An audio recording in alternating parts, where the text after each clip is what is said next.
Ладно, давайте в последний раз. Меня зовут Лайер Miraculous. Я один из самых крупных на данный момент блогеров по мультсериалу Леди Баг Суперкот в СНГ-сегменте. Да, вы будете удивлены. 5 лет я уже активно веду свой канал. Бесконечные разборы новых серий, новостей, топы, экспериментальные видео и многое-многое другое. Это, кстати, мой самый популярный ролик на канале. YouTube решил, что оно настолько крутое, что достойно более 2 миллионов просмотров.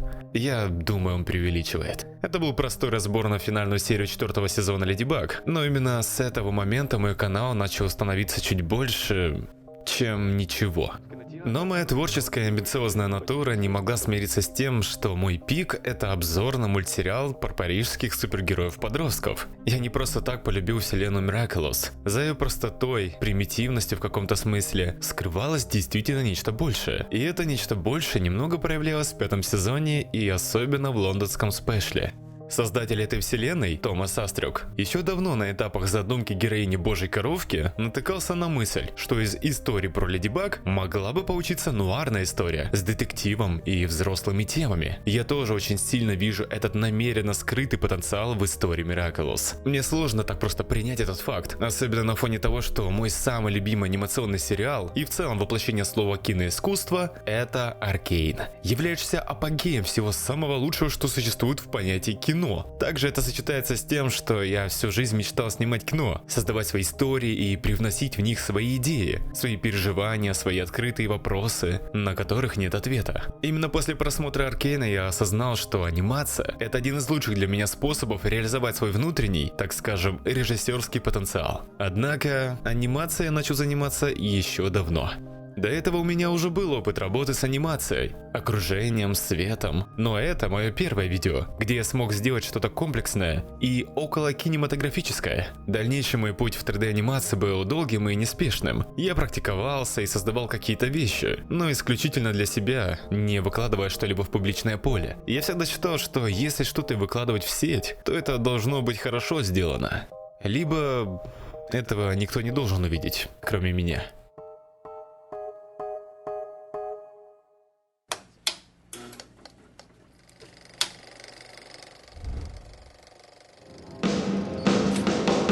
Опенинг Аркейна 1-й сезон. Наверное, я его видел уже около 200 раз. Я не преувеличиваю. Это, конечно, фантастика. Эти образы в каменных статуях, символизм. Наверное, невозможно отрицать тот факт, что авторы и вся команда создателей Аркейна обожают то, что они делают. Они этим горят. Это поражает и очень вдохновляет. Я думаю, любой человек с творческой наклонностью чувствует это. И неважно, кто и как относится лично к этому шоу. Конечно, это побуждало фанатов создавать свое творчество. Особенно помню, как стало модно делать пародию на опенинг 1-й сезон, только с другими персонажами из других фандомов. Полгода назад решил, что начну заниматься анимацией для моего YouTube канала, тем, к чему у меня давно клонит сердце.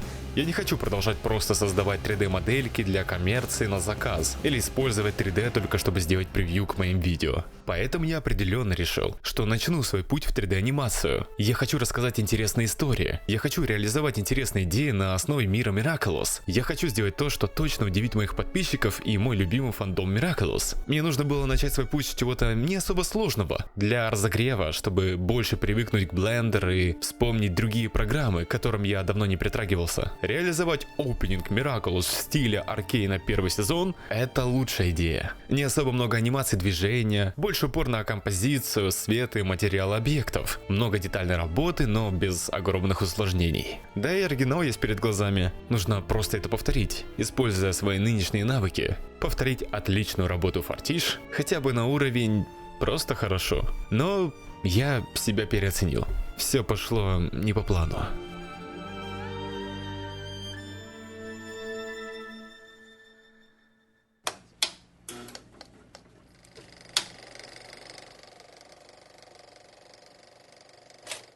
Когда у меня на руках были готовы модельки первых персонажей с ригами, я начал работу. И начал я с материалов для персонажей статуй, чтобы понять, как себя ведет свет, падая на эти материалы. Мне недостаточно, чтобы это была просто текстура камня или скалы. У меня много персонажей. Я знал с самого начала, что нужно сделать собственный материал, где я смогу гибко настраивать его так, как мне нужно в каждой сцене, при этом не теряя общий стиль и соблюдая стиль оригинального опенинга. Именно так выглядит базовая составляющая материала всех статуй статуй и левитирующих камней. Это был долгий процесс создания. Но я горжусь этим материалом, он максимально гибкий. Выглядит он так, или точнее вот так. Настройка цвета камня, Normal и Displacement. А это моя самая любимая. Сколы, линии, будто бы от природной слоистости камня. Это точно добавляет жизни камню. Все настраивается максимально как мне нужно. Если есть лишнее, я убираю это через миксирование.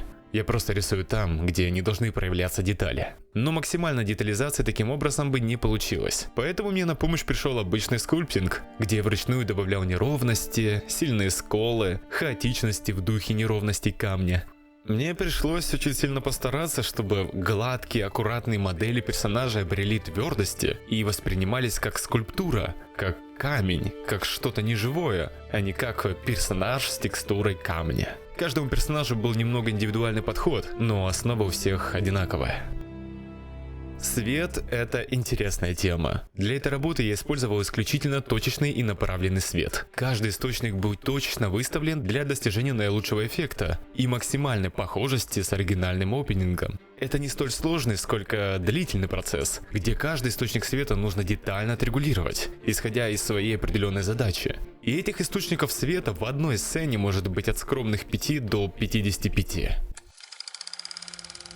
Но визуал и итоговая приемлемая картинка – это не до конца то, что я хотел получить. Несмотря на то, что я создавал видео-пародию на готовый и сформированный опенинг со своей сутью и визуальным посылом, моя цель была пересоздать повествование опенинга под Miraculous, но не меняя его повествование и визуальный стиль. Передо мной стала сложная задача – интегрировать персонажа Miraculous в этот опенинг так, чтобы они находились на своем месте. Конечно, в самой первой сцене встречает нас главное лицо шоу – Леди Баг. Но дополнительным персонажем стала Маринет. Несмотря на то, что Леди Баг и Маринет это один персонаж, я считаю это не совсем так. Как и авторы шоу Miraculous, так и я склоняюсь к тому, что Леди Баг и Маринет это два разных персонажа с разными историями, которые невероятно сильно переплетены. Эта сцена идеально демонстрирует это. Позади Леди Баг, скрывающую половину своего лица в тени, рядом находится Маринет, освещенная ярким синим источником света. Этот свет проявляется, когда маски срываются, то есть когда камень, что скрывал Маринет, исчезает. Эта сцена была создана самой последней. У меня были тестовые рендеры этой сцены еще на начальных этапах работы, но финальный результат я создал в самом конце создания всего опенинга. Мне очень понравилось интегрировать интересные решения в эту сцену. Необычный фон с легко виднеющимися кривыми линиями, которые проявляются в зависимости от ракурса камеры, что добавляет хаотичности. А также пыль. Да, она была создана непосредственно в Blender через геометрические ноды. Через них я смог настроить количество частиц и их размер и рандомность. Габриэль Агрест. Я думаю, лучше него невозможно было подобрать персонажа вместо Джейса с его хэкстеком. Я хотел передать в этой сцене заинтересованность Габриэля в камне чудес мотылька. Его взгляд будто бы передает особый интерес к этому предмету. Так как в этой сцене лицо Габриэля было крупным планом, я дополнительно убедился в том, что его визуальный вид максимально детализирован. Адриан Агрест. Он не просто так находится именно в этой сцене. Визуально похоже, будто бы он находится в некоем коконе, поэтапно проявляясь из него. Я посчитал, что это могло быть классной отсылкой на то, что этот персонаж был рожден не совсем обычным путем, и то, что его появление на свет является очень важной частью всей истории Miraculous. А загорающийся логотип суперкота на его кольце как бы предопределяет его будущее как супергероя. Одна из моих любимых сцен – это каменная фреска с Эмили Агрест. В оригинале на этом месте находится Кейтлин Кирман. Увидев эту сцену, я сразу понял, что картина Эмили Агрест сюда идеально подойдет, как ничто другое. Именно она является центром сюжета Леди Баг и Суперкот. Эта каменная фреска, максимально похожа, передающая портрет из офиса Габриэля, проявляется в холодном свете. Она проявляется с ноткой загадочностью. Несмотря на то, что это всего лишь портрет женщины, мы сразу понимаем, что за этим стоит важная часть истории.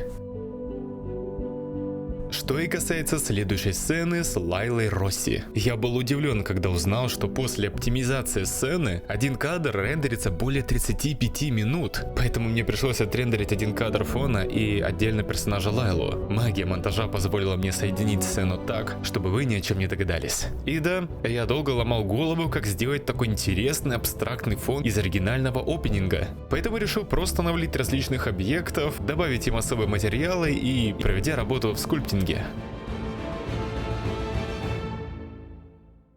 Конечно же, не смог забыть и о Натали, один из ключевых персонажей первых 5 сезонов шоу. В оригинале Мел Мидард находится на фоне окна с рамой, которая вырисовывала символ дома Мидард. Идеальным решением было бы создать рамы в виде бабочки, копируя подобное окно из логова Бражника. Натали являлась правой рукой Бражника. Эта рама, этот визуал, он идеально передает моральную сторону, на которой находится Натали на протяжении почти всего шоу.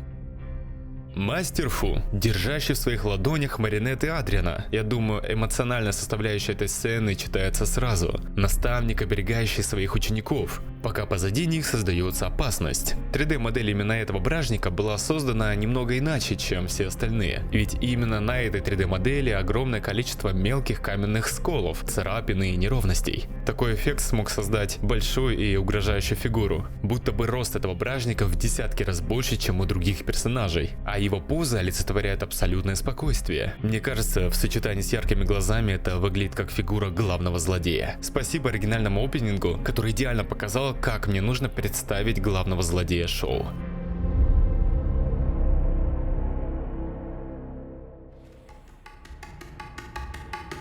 Первая динамичная сцена. В ней второй главный супергерой мультсериала – Суперкот. Я не просто так поставил его в этой сцене. На припеве песни появляется особая активность в кадрах. Камера начинает двигаться, объекты крутятся, передвигаются. Это настроение особо подходит Суперкоту и его характеру. Дополнительно к этому его взгляд передает уверенность и настрой на бой. Это в духе этого персонажа. И конечно же в этой сцене впервые появляются вот такие интересные левитирующие камни. Это такой простой, но очень атмосферный элемент. Через систему частиц, настроек подходящего размера, количества и сида, я смог гибко создать атмосферные левитирующие камни с удобнейшей их настройки, что для меня важно, ведь они появляются во многих сценах.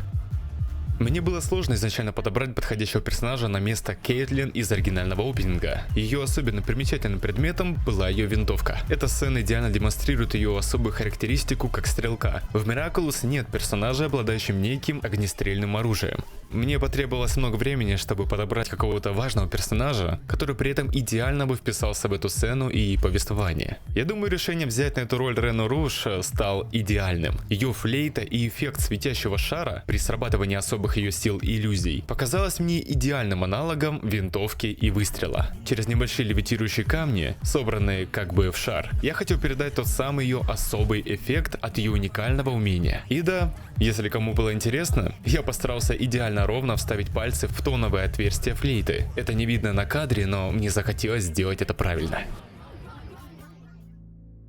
Далее идет одна из самых любимых моих сцен. В оригинальном опенинге в этой сцене Виктор как бы падает в момент, когда его установки для ног ломаются. Мне кажется, эта сцена олицетворяет важную часть сюжетной линии этого персонажа, и особенно тот момент, когда он окончательно прощается от дополнительных устройств для ног и начинает ходить самостоятельно. Конечно, нечто подобное нет в сюжете Miraculous, поэтому я привнес в эту сцену другой смысл, при этом визуально сделав сцену похожую на оригинал. По счету, это 10-я сцена в опенинге. В первой сцене была Леди Баг. И в 10-ю сцену я также решил поместить Леди Баг, а ломающийся элемент сделал ее. Мы видим, как в этой сцене Леди Баг будто бы спотыкается, падает или не удерживает равновесия. Для меня эта сцена напоминает финал 4-го сезона Леди Баг и Суперкот, когда она впервые глобально проиграла. И как раз проиграла из-за йо-йо. Поэтому именно этот объект раскрывается и как бы разрывается в кадре, демонстрируя уязвимость этого важного для героини предмета. А вот на этом моменте я точно встал в ступор. Джейс и его Хекс-молот. Вот тут я точно растерялся, ведь как будто никто из персонажей Miraculous не подойдет эмоционально для этой сцены. Кроме, как мне показалось, Банникс. Одного из моих самых любимых персонажей Miraculous. Сцена значительнее всех отличается от оригинала. Однако, я все-таки хотел передать некую технологичность, что была присуща Джейсу и его Хекс-молоту. Конечно, зонтик Банникс не обладает такими свойствами, что я продемонстрировал в видео. Однако, почему бы и нет?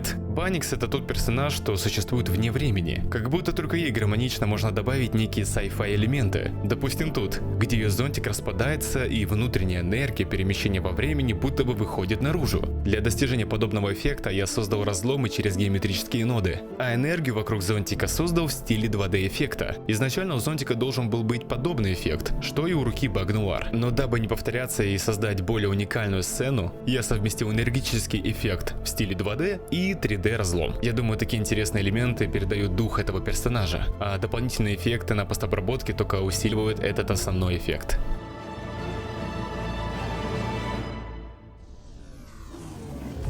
Одной из самых запоминающихся сцен для зрителей моего творения стал финальный аккорд этого опенинга — битва Багнуар и Монарха. Это противостояние самых главных и самых сильных противников всего Miraculous. Их битва — это апогей всей истории 5 сезонов, и это было сделано намеренно, ведь весь мой опенинг — это дань уважения именно истории 1-5 сезона. Именно поэтому вы видите 3D модели персонажей в старой стилистике. Больше мы не увидим их в этом стиле, поэтому этот опенинг очень важен для меня и с точки зрения дани уважения тому Miraculous, в который я влюбился. И финал этой истории, как и финал 5 сезонов Miraculous, становится битва Леди Баг против Монарха. Багнуар использует катаклизм. Да, я, наверное, не до конца идеально показал этот эффект, но эти лучи проявляются будто бы после применения катаклизма. А сами энергетические элементы — это будто бы катаклизм, который готов нанести разрушающий удар. Сама рука Багнуар — это несколькослойная модель, которая содержит в себе яркий свет, разломы и сами энергетические мини-молнии. Этот эффект создавался также через геометрические ноды. Эта основа позволила мне гибко настроить количество, амплитуду, размер, рандомное состояние этих объектов.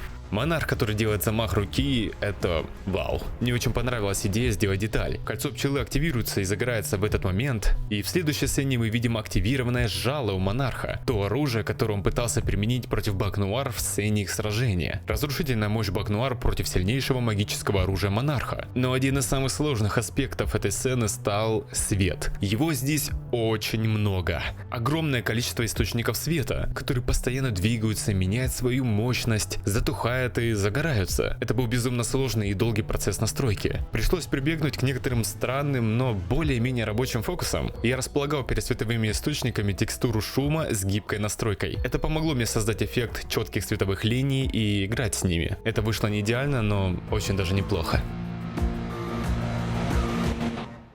Давайте про эту сцену я не буду особо ничего говорить. Мне не нравится этот пересвет, и это вышло плохо. Теперь мне нужно признаться в том, почему это видео вышло не идеальным. Почему это видео имеет ошибки в рендеринге, косяки анимации и подобное. Я создавал это видео более 3 месяцев, потому что я работаю веб-программистом.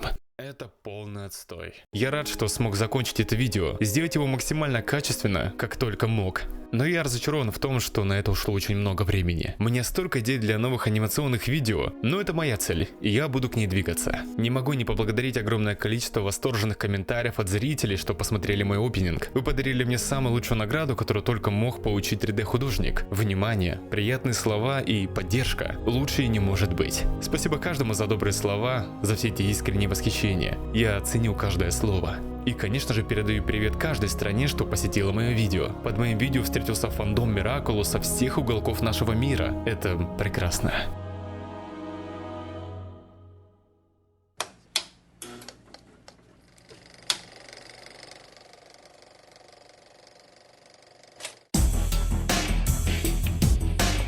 После десятков часов рендера наступает важнейший этап – постобработка. Она проходила в несколько этапов. Основное формирование картинки с самыми сложными эффектами и дополнительно более точечная и мелкая работа. After Effects – мой спаситель. Самые интересные эффекты я делал именно здесь, допустим в первой сцене – многослойное растворение или блики на линзе. Особенно интересно получилось в сцене с суперкотом. Вышло достаточно гармонично. Это был набор различных кастомных настроек бликов, фигур, имитирующих оптическое свечение. Но это было еще не самой сложной задачей. Оригинальный опенинг имеет особо интересный стиль, включающий в себя резкие вспышки света, искажения, пересвет и подобное. Это очень интересный момент. Как мне кажется, благодаря этому опенинг идеально интегрируется с песней Enemy. В нужный бит и ритм происходит какой-то интересный эффект. Можно здесь заметить, что как будто происходит резкое искажение картинки и небольшие помехи. Таких моментов в опенинге огромное количество, и каждый создается индивидуально, покадрово. Для такой работы я воспользовался не особо профессиональной программой Filmora. Это не то, чтобы я рекомендовал для профессиональных монтажеров. Однако эта программа имеет в себе все необходимые функции, которые позволили мне достаточно быстро и без боли создавать покадровые эффекты. Я просто смотрел на кадр из оригинального опенинга и повторял подобное, так как я это понимаю. Это явно добавляет шарма всему видео.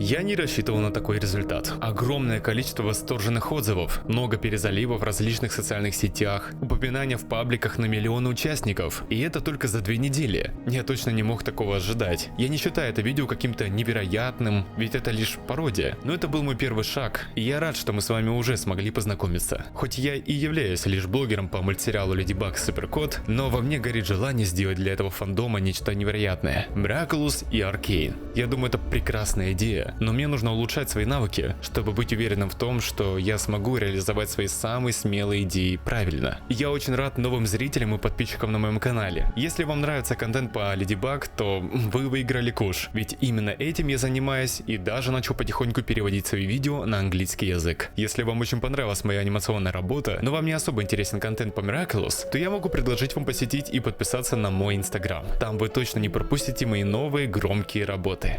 Действительно ли мое анимационное видео, пародирующее опенинг Аркейна, это мой пик? Я не знаю.